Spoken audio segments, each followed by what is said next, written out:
Things are coming. Mohammad भाई ये 3 रुकनी bench जो है, ये किस चक्कर में है? इनके क्या कंसर्न है? क्या किस लिए इस हद तक जा रहे हैं कि अदारे का बेड़ा गर्क कर दिया पकड़ के?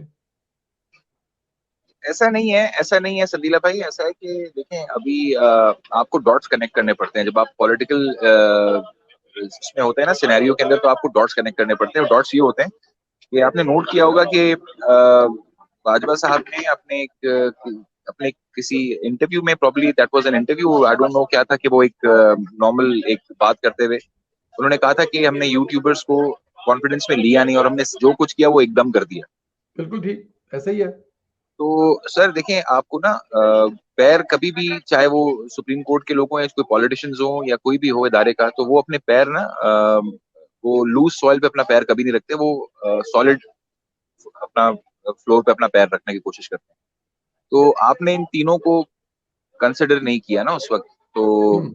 अब वो है कि अब अगर हम, हमारे पीछे कौन होगा, हम क्या करेंगे? तो ये तो हर कोई सोचता है कि भाई आपने तो डिसाइड कर लिया और आप तो ए पॉलिटिकल हो गए, आप पूरी इंस्टीट्यूशन ए पॉलिटिकल हो गई, लेकिन अब हम क्या करें? हमें तो कोई गाइडलाइन दे, हमें तो कुछ समझाएं। तो अब वो समझाने के लिए बात ये है कि इतने से ए पॉलिटिकल होते हुए कोई गया नहीं मिलने या कोई बात नहीं हुई। तो they wanted something to be solid from the main stakeholders, कि हमें कुछ बताएं कि हम क्या करें भाई। तो अब वो उनके पास ये था कि जी इनको इस तरह बुला लें कि हम इलेक्शंस के लिए बुला लेते हैं, इनको पूछने के लिए कि क्या है क्या नहीं। तो अब वो इलेक्शंस के लिए बुलाया, लेकिन आप खुद सोचें 3 घंटे की मीटिंग अगर होती है तो 3 घंटे की मीटिंग के अंदर इलेक्शन तो डिस्कस नहीं हुए होंगे ना, मतलब ये तो सोचने की बात है। तो जी। उसमें डेफिनेटली बात ये भी हुई होगी कि हम बीच रास्ते में हमें आपने छोड़ दिया, बेसहारा छोड़ दिया हमें आप। अब हमें ये बताएं कि अगर हम कुछ आगे पीछे जाते हैं, हमारे पीछे आगे कुआं पीछे खाई पे छोड़ दिया आपने हमें, तो कोई हेलीकॉप्टर भेजें जो कि हमें भी कोई लेडर भेजे, एयर लेडर भेजे, जाके हम उस पर चढ़ के ऊपर आपके साथ आके आप हमें किसी सख्त जमीन पे उतार दें, क्योंकि हम तो आगे कुआं पीछे खाई है। तो this is all what it is. Save कर रहे हैं, अपना फ्यूचर सेव कर रहे हैं, और वो उनका शिकवा या देखिए गला आपकी तरह, हर यूट्यूबरों हर की तरह। हर एक को हर एक को अपनी सेफ्टी चाहिए होती है ना। आप जब बहुत बड़ा प्लान करते हैं, जब कोई आप प्लान आपका मेक शिफ्ट होता है, तो उसके अंदर यू मेक श्योर कि हर आपका जो एलआई होता है वो सेफ ग्राउंड में आ जाए। तो वरना आप बीच मझदार में छोड़ देते हैं ना, तो वो आपके वो लूज एंड्स होती हैं। तो ये अब हम्म। लूज एंड्स को टाइटन करने की बात हो रही है कि अब इस तरह जो भी होगा तो एंड इट विल बी। देखिए मैं एक चीज समझाता हूँ आपको। देखें आप, पाकिस्तान की हमेशा टर्निंग पॉइंट, पॉलिटिकल जो टर्निंग पॉइंट होती है वो अप्रैल और मई में ही होती है, अगर आपने कभी तारीख में नोट किया हो। चीफ जस्टिस इफ्तिखार मोहम्मद चौधरी की जो वो थी रिस्टोरेशन थी, वो बाद में हुई, लेकिन उससे पहले जो कोर्ट्स के जो लॉयर्स वगैरह की प्रोटेस्ट थी, वो अप्रैल और मई के अंदर उनको जाके बहुत ज्यादा हाईलाइट होना शुरू हुआ। फिर 12 मई हुआ इसी असना में। तो जी। We are moving towards a better side. इसमें से अच्छी चीजें निकलेंगी इंशाल्लाह ताला, और इसमें से सेहत निकलेगी, इसमें से सरकार को सेहत मिलती है, इसमें से तमाम इंस्टीट्यूशन को सेहत मिलेगी। और मैं एक चीज आपको बता दूं आज के आप ही के प्लेटफॉर्म पे, वैसे तो मैं असद भाई को बोल रहा था कि मैं नहीं करता, अभी ये बात अच्छी नहीं है, क्योंकि दिस इज एक वही वाली बात कि यार, खैर सर, अगर शहबाज शरीफ को कुछ हुआ ना, इसकी गवर्नमेंट को कुछ हुआ ना, तो सर जी। फिर उसके बाद डायरेक्ट मार्शल लॉ है। हाँ, ये बात आप भी कह रहे हैं, और ये बात कुछ हलकों से भी कही जा रही है कि अगर शहबाज शरीफ को हटाया गया या हुकूमत को कुछ ऐसा किया गया, शरारत की गई, तो डायरेक्ट मार्शल लॉ है। और आप भी इस पे मोहर लगा रहे हैं कि अगर शहबाज शरीफ साहब को नाअहल किया जाता है, तो फिर वो आसफ अली जरदारी साहब ने कहा जी ठीक है, हुकूमत आप चलाएं, हम जाएं खेती बाड़ी करें। तो फिर बताओ कि सियासतदान जाएंगे, आप अपने अपने काम कारोबारी करेंगे फिर? एक्चुअली बहुत सारी चीजें हैं इसके अंदर। ये एक्चुअली ऐसा होगा, अगर ऐसा हुआ। वैसे ऐसा होगा नहीं इंशाल्लाह ताला, ऐसा बिल्कुल भी नहीं होगा। देखें जो बड़े जो प्लानर्स होते हैं ना, जो अपने मुल्क के इकोनॉमी को देखते हैं या सब चीजों को देखते हैं, आज उनमें से एक शख्स जो सबसे बड़े पोजीशन होल्डर है, he has gone to meet the chief justice. तो वो वहां उनको उन्होंने जरूर बताया होगा कि भाई देखें, हमारे पास तो सब कुछ पता है, आप तो सिर्फ एक इदारे में बैठ के आप अपने वर्डिक्ट्स दे रहे हैं, लेकिन ओवरऑल सिनेरियो ये है कि आपकी एक चीज की मूवमेंट की वजह से हमें बहुत बड़ा नुकसान हो सकता है, इंटरनेशनली भी और डोमेस्टिकली भी। तो आप अपने वर्डिक्ट्स पे जरा काइंडली कंसिडर करें इसको, इतना आप क्रीज से बाहर ना जाएं कि जिसकी वजह से जो है ना, फिर वो किसी के लिए भी कुछ ना बचे फिर। किसी के लिए भी कुछ ना बचे, और तो यही शायद वजह थी कि उनको जाना पड़ा, समझाना पड़ा, बताना पड़ा तीन बड़ों को। सर उनको नहीं जाना पड़ा, मैं आपको ये बता दूं कि ये वो नहीं गए, वो खुद नहीं गए। वो खुद नहीं गए। मैं सीधी सी बात बताऊं कि मुझे इस बात का अंदाजा है कि जब कुछ दिख नहीं रहा होता तो कभी कभार ऐसा भी होता है कि गाइडेंस चाहने की वजह से आपको गाइडेंस लेनी होती है और आप खुद बुलाते हैं कि भाई गाइडलाइंस दें हमें, क्योंकि हम तो मैं कह रहा हूँ ना, आगे कुआं पीछे खाई पे खड़े हैं। हमें आपके लिए तो आपको तो सब कुछ दिख रहा है, लेकिन हमें कुछ नहीं दिख रहा, क्योंकि हम आपकी जो है वो हमें कोई सपोर्ट चाहिए कि भाई हम क्या करें, अभी हम किस तरह लेके चलें इसको। तो वो this is what it is. और मैं इतना बता दूं कि सब अच्छा होने जा रहा है और सब अच्छा होगा। आपको याद होगा, मैंने आप ही के प्रोग्राम में आज से कुछ महीनों पहले ये भी बोला था, असद भाई भी गवाह हैं इस बात के, कि बहुत सारा पैसा आ रहा है। पैसा कहीं जी नहीं जाएगा, बिल्कुल, ये मेरे बिल्कुल अल्फाज हैं। आपने कहा था कि बहुत सारा पैसा आ रहा है। मेरा अगला सवाल भी ये पैसा, था कि इकोनॉमी को किस तरफ देख रहे हैं, लोगों के रोजगार को, चीजें किस तरफ देख रहे हैं? सर मैक्रो लेवल पर तो हो रहा है, माइक्रो लेवल पे थोड़ा सा टाइम लगेगा।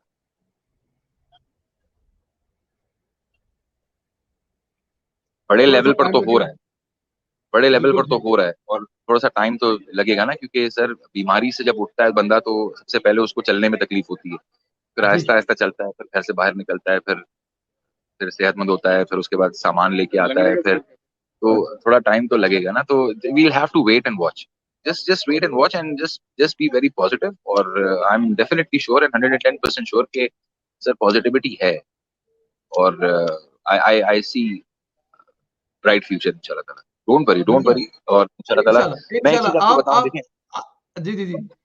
जी जी, बताएं बताएं बताएं बताएं।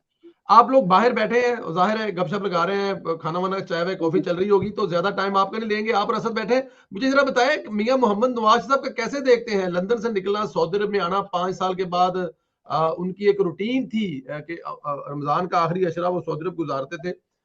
चीज़ें खुल रही हैं, उनके बारे में कुछ बताइएगा। सर आप ही के प्रोग्राम में मैंने कहा था ना कि नवाज शरीफ साहब को इंशाल्लाह ताला अल्लाह ताला सेहत दें, तंदुरुस्ती दें। मैंने कहा था कि हमें उनको इनवाइट करना चाहिए, हमें उनको बुलाना चाहिए, लेकिन हम तो सर इस काबिल है नहीं, इस सोच के, हमारी सोच में बहुत ज्यादा खलल है। लेकिन देखिए ना, हमारे जो जिस रुख पे हम नमाज पढ़ते हैं, किबला काबा की तरफ, वहां से उनको दावत आ गई। क्या बात है! सही है। तो हम तो यहाँ चरागा करने की बात कर रहे थे, लेकिन अल्लाह ने उनको उस तरफ बुला लिया, अपने घर की दावत दे दी। और इंशाल्लाह ताला मुझे उम्मीद है और अल्लाह पे ईमान है कि इंशाल्लाह ताला सब अच्छा होगा। जवाल का वक्त जो है वो 11 बजे शुरू हो जाता है, तो खान साहब के जवाल का वक्त का अरूज कब आएगा? नहीं, ऐसा नहीं है, ऐसा नहीं है, ऐसा नहीं है कि जवाल। देखें, अगर अगर उसको पॉलिटिकली देखेंगे तो पॉलिटिकली इस पे मुझे एक लतीफा भी याद आ रहा है, लेकिन खैर वो ऑनलाइन इस तरह प्लेटफॉर्म पे बैठ के आप बोल नहीं सकते वो लतीफा, लेकिन नहीं नहीं, हम द कभी इशू कभी इज द थिंग लिबर्टी ले इज, लेते हैं यहाँ पे लताइफ की। हाँ, तो वो इस वजह से थोड़ी सी like there is a restriction, but the thing is कि डोंट वरी। ये जो है ना, ये वक्त की तो आपको याद होगा फरीदी भाई, आपने एक दफा मुझसे पूछा था कि यार ये जो काला कुछ सर पे पहन के घूमते हैं, इसका क्या जी जी ताल्लुक जी होता जी है, जी तो मैंने आपको कहा, जी जी जी। मैंने आपसे कहा था कि यार ये भी एक पैटर्न होता है। ये तो आज देखिए दुनिया वही डिस्कस कर रही है कि जी वो उनको उनकी वाइफ ने कहा है कि तुम काला पहन के कोर्ट में जाओ तो काला सर पे पहन के जाओ तो तुमको रिलीफ मिलेगा, ये मिलेगा। देखिए ये चीजें तो है, वो चीजें कर रहे होते हैं, लेकिन मैं आपको एक बात बताऊं, ये एक वक्त तक तो आपको सपोर्ट दे सकती हैं, उससे ज्यादा सपोर्ट नहीं दे सकती आप। दुरुस्त। और दूसरी चीज ये कि देखें, आपको चीजों को प्रोलॉन्ग करना एक एक बड़ी मजेदार टेक्निक होती है, और ये टेक्निक हर किसी को समझ में नहीं आती कि ड्रैग, इसको ड्रैग करें आप। जितना आप इसको लंबा खींचेंगे ना, उतना ही वो जो आपका जो ओपोनेंट होता है ना, वो उतना ही बेचारा सो जाता है। तो you have to drag it. आप इतना ड्रैग करते हैं इसको, इलेक्शंस को इतना आगे लेके जाएं कि उसके बाद कोई बात ही ना बचे। So this is what is going to happen. उरूज और ज़वाल तो सिर्फ अल्लाह पाक की जो है वो, इन अल्लाह अला कुल्ली शैइन कदीर। और मैं कहता हूँ कि ज़वाल जो है वो एक अलग पैराडाइम है, बट आई थिंक कि उरूज जिसके पास इस वक्त है, तो वो अपने सवाल नहीं है, जिनको हम चाचू बोलते हैं। जिनको देखिए तो वो चाचू चाचा बड़ी बोलते किस्मत स्ट्रॉन्ग। के देखिए चाचू जो है ना डेडिकेटेड भी बहुत है, जो वो सोचते हैं उसके बारे में, और पार्टी के अंदर माइनॉरिटी व्यू होने के बावजूद वो कभी भी अपने ख्वाबों का या अपने जो उनका विजन है उसका पीछा नहीं छोड़ा उन्होंने। और दूसरी बात ये है कि वो किस्मत के धनी भी बहुत है। He is always been lucky. Sir वो लक जो है ना, देखें कहीं ना कहीं से जो मॉन्स्टर होता है ना, वो कहीं ना कहीं से पावर ड्राइव कर रहा होता है, तो उसकी जो सोर्स होती है ना वो बहुत खतरनाक होती है। जिस तरह नवाज शरीफ साहब जो पावर ड्राइव कर रहे हैं वो नवाज शरीफ साहब से कर रहे हैं, तो उनको जो एनर्जी मिल रही है ना वो वहां से मिल रही है उनको। तो कोई भी ऐसे ही मॉन्स्टर दुनिया के अंदर भी अगर कोई मॉन्स्टर बनता है तो उसकी आपने देखा होगा कि वो एक सब स्टेशन से कंट्रोल हो रहा होता है, उसके अंदर एक या तो एक बंदा बैठा होता है या ट्रांसफॉर्मर के अंदर, या फिर एक स्टेशन होता है वो वहां से उसको हिला रहा होता है। तो वो जो पावर होती है ना वो नवाज शरीफ साहब की आती है वहां से। और हाँ, आप ये कह सकते हैं कि hard working he is, no doubt our prime minister is very hard working and he knows how to turn the things in his favour by his work actually. इनको अपने कामों से अपने जो है वो चीजें चेंज करनी आती है, and that's what this country needs actually. तो ये थोड़ा सा टाइम लगेगा सर, ये एक बीमारी के बाद आप सेहत जब मिलती है तो सर टाइम लगता है, और ये इतनी आसानी से नहीं होता, और ये इसके लिए टाइम लगता है। करके हुई बड़े बड़े अफसर लाके सेक्रेटरी दफा पहुंच गया, और 3 घंटे में क्या बातें हुई होंगी सर? सर देखिए, जो लव मैरिज होती है ना, ठीक है, अच्छा जी। उसके अंदर ये होता है कि लड़का लड़की जो है ना शादी से पहले 2 4 6 साल अफेयर होता है। उसके बाद फिर लड़ झड़ के एक दूसरे से मंगनी कर लेते हैं। मंगनी करने के बाद जो है फिर वो शादी की पूरी प्लानिंग करते हैं। तो शादी वाली रात जो है ना वो कुछ कहने के लिए बचता नहीं, और सुनाओ कहते हैं, और फिर 6 महीने बाद तलाक हो जाती है। ठीक है।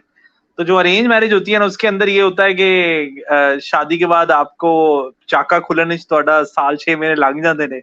ठीक है।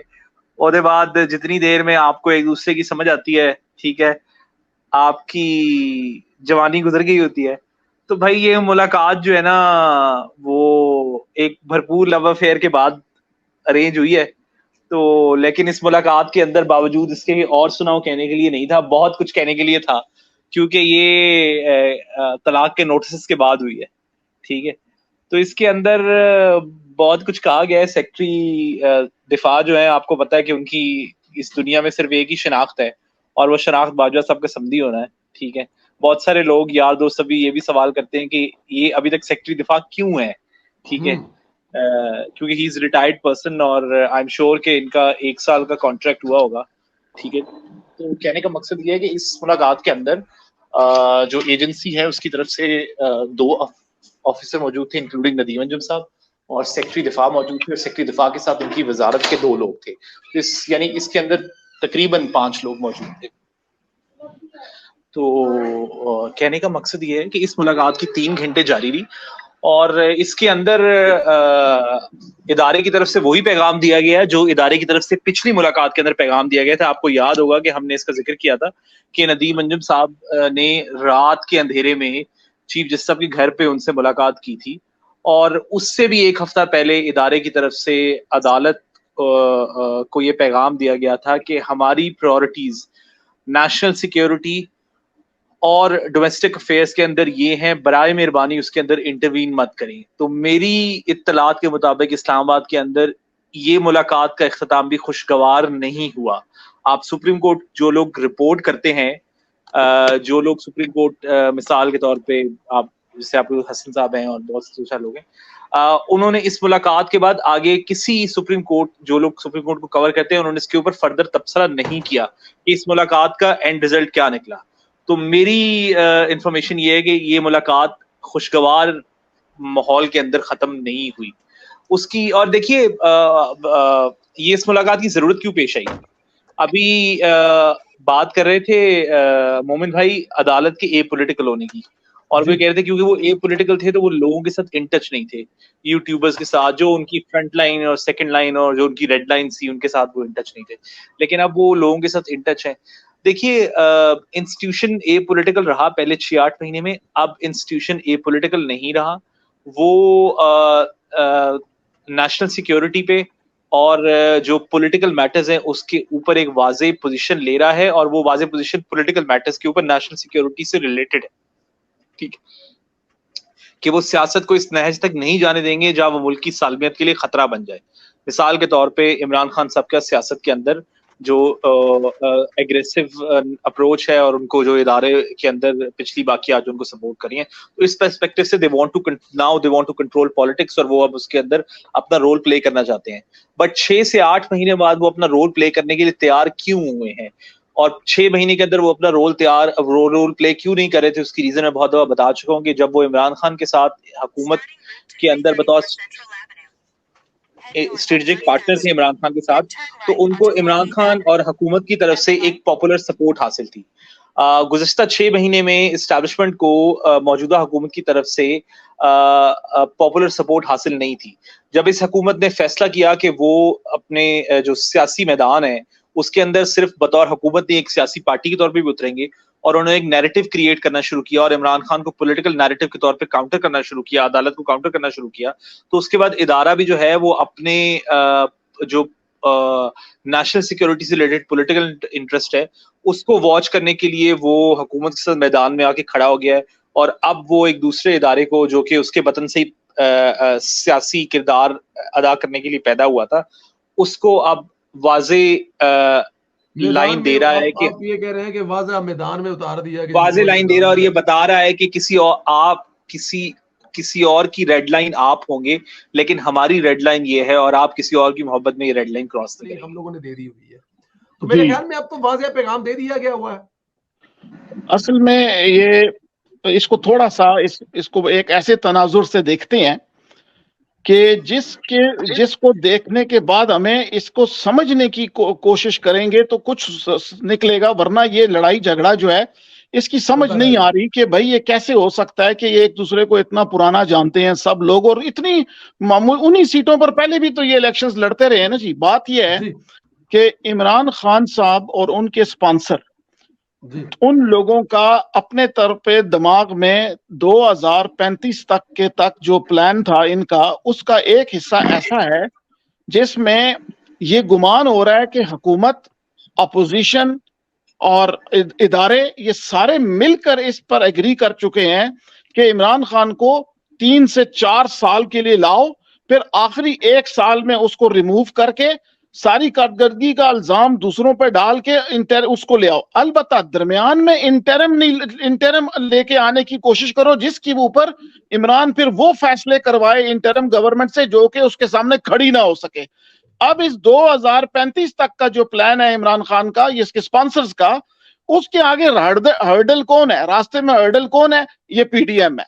ये पीडीएम इसको ये नहीं करने दे रही, इसलिए वो इलेक्शन नहीं चाहते। ये इलेक्शन के मामले में अपनी मर्जी के लोगों को लाने की कोशिश कर रहा है, और यकीन करें जिस असेंबलियां भी तोड़ने में इनकी लॉजिक ये थी कि हम सूबाई सतह पर अपने आदमियों को दोबारा उस ताकत से बिठा लेंगे और नए लोगों को जिनको बाद में हमें नेशनल असेंबली जीतने में आसानी होगी। ये अगर मफरूजा ले लिया जाए, ये थ्योरी जमा किया जाए, इसके ऊपर देखिए सदर भी नहीं हटाया इन्होंने, बहुत से लोग ने, तो गवर्नमेंट को बहुत से लोगों से उसको भी प्रॉब्लम नहीं है। प्रॉब्लम सिर्फ इससे है कि वो आर्मी चीफ के पीछे जो पड़ा हुआ है, और वो ऐसी हुकूमत के होते हुए तो नहीं कर सकता। अलबत्ता इंटरिम गवर्नमेंट, कमजोर गवर्नमेंट का जो चांस बनता है, डिमांड आती है, वहां पर ये लोग इसका ये कर सकते हैं। तो इसीलिए पिछले दिनों में जब ये पीडीएम को ये ऑफर हुई इसको हटाने के बाद, तो पीडीएम को लाया इसीलिए गया था कि ये रेजिस्ट करेंगे, और इसमें हुकूमत, फौज, अदलिया और तमाम दीगर जितने एस्टेब्लिशमेंट के ज़ैली इदारे हैं, इन सब की आपस में मिली भगत है, क्योंकि इनको जान छुड़ानी है टेररिज्म से, तखरीबकारों से और ये IMF से। तो लिहाजा ये अगर इसको जमा कर लिया जाए तो ये जुजियात की जो लड़ाइयां है ना, ये सिर्फ इसी में नजर आएगा कि ये रोक रहे हैं ना, एक दूसरे के रास्ते को रोक रहे हैं, वरना तो कोई ऐसा मसला नहीं। इमरान कहीं भी नहीं जा रहा, जमान पार्क में बैठा हुआ है, उसको सिर्फ ये काम नहीं करने देना जो वो करना चाह रहा है। ये यहाँ पर ये झगड़ा है। अब देखते हैं ये कैसे इसका मंतकी अंजाम की तरफ जाएगा। कुछ दिनों में बात क्लियर हो जाएगी, क्योंकि ईद आ गई है, तो ईद के ऊपर तो तनाई का शिकार हो जाएंगे बहुत से लोग, और नए पैक जो नए हाथ मिलाए जाएंगे उनका आने सामने आने की कुछ उम्मीद लग रही है। तो ये मैंने एक जो थ्योरी दी है, इसके ऊपर मैं अभी बहुत सारे आसार जमा करके भी दूंगा, क्योंकि पीछे जो कानून पास हो रहे हैं, रिफॉर्म्स की बातें हो रही हैं, वो खामोशी से किसी की नजर में नहीं आ रही। पार्लियामेंट ने भी ना थोड़ा सा हाथ में लगता है कि डंडा पकड़ा है, और जो सफेद हाथी है ना, सफेद हाथी जिनकी बात कर रहा हूँ, आपको पता है जो सबका एहतसाब करते हैं, सियासतदानों की पगड़ियां उछालते हैं। अब इनकी भी बारी आ गई है। पब्लिक अकाउंट कमेटी ने रजिस्ट्रार सुप्रीम कोर्ट को तलब कर लिया है। सर आपको बताता चलूं कि गुज़श्ता 10 सालों से सुप्रीम कोर्ट का ऑडिट ही नहीं हुआ, यानी कोई पता ही नहीं है कौन कहां पैसे इस्तेमाल करता रहा। अब इस ऑडिट में जजेस की तनहाई, मराआत और दीगर चीजों को भी देखा जाएगा। राय साहब कि पिछले 10 साल में आप ये देखें कि सुप्रीम कोर्ट में पिछले 10 साल में 2016-17 वाला वाकया आता है, जब नवाज शरीफ साहब को एक फॉरेन से ऐसी तरह जो रिसीव तो नहीं हुई, रिसीव हो सकती थी, और इस बेईमानी पर वज़ीर को निकाला गया। इस लेवल का पाकिस्तान में हिसाब किताब रखना शुरू कर दिया था, और ये हिसाब किताब रखने वाला अदारा जो है उसका अपना ऑडिट नहीं हो रहा था पिछले 10 साल से। तो अब ये हुकूमत ने डंडा पकड़ा है हाथ में कि इनका ऑडिट किया जाए, जिनमें जजेस को प्लाट कितने मिलती हैं, मराहत कितनी मिलती हैं, तनख्वाहें कितनी मिलती हैं, टीडी सीडी पीडी वगैरह जो भी इनको मिलता है, पूरे का पूरा हिसाब लगाया जाए। डॉक्टर साहब ये एक हद तक तो बड़ी मुनासिब बात है मेरे ख्याल में। ऐसा तो नहीं हो सकता कि आप सारी दुनिया का एहतसाब करें, सबको बताएं कि कैसे खाना है, कैसे पीना है, कहाँ बेईमानी करनी है, कहाँ नहीं बेईमानी करनी है। और क्योंकि आप बेईमानी कर सकते थे, आपने की नहीं है, इसलिए हम आपको घर भेज रहे हैं। तो मेरे ख्याल में ये एक मुनासिब कदम है कि इनका ऑडिट होना चाहिए। आप क्या फरमाते हैं इस पर?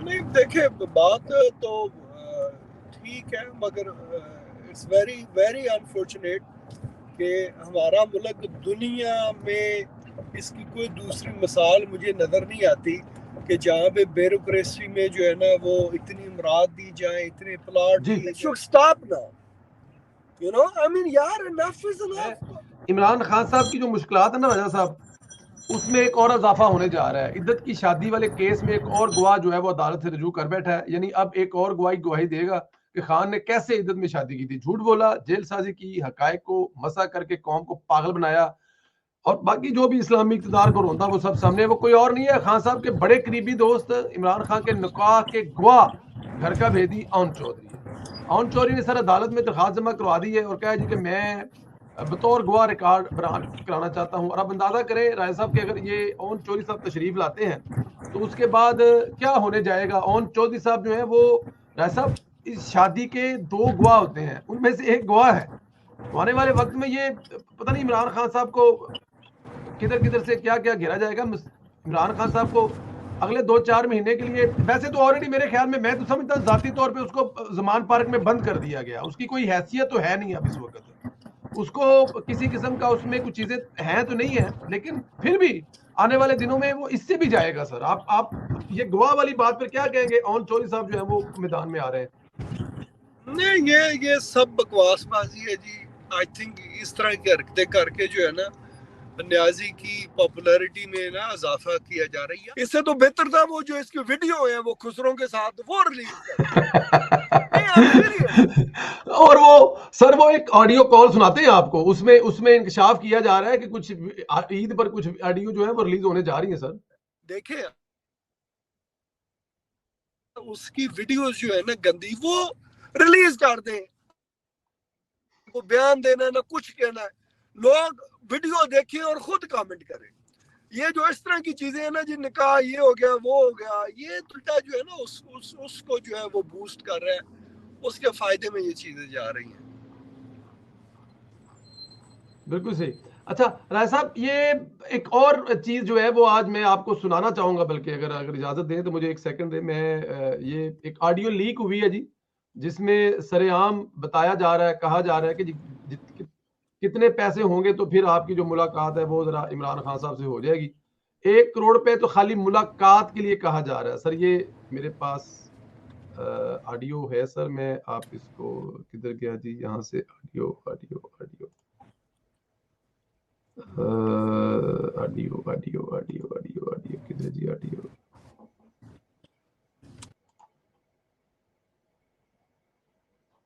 साहब ये ऑडियो सुनिए जरा प्लीज।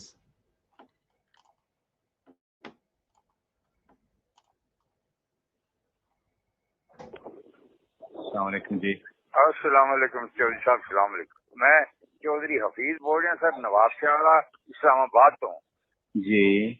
और मैं जिक्र किया सी ਤੁਹਾਡੇ ਨਾਲ ਰਾਣਾ ਸ਼ੌਕਤ ਸਾਹਿਬ ਲਈ ਸਾਨੂੰ PP 114 ਦੀ ਟਿਕਟ ਚਾਹੀਦੀ ਹੈ ਸਵਾਈ ਦੀ।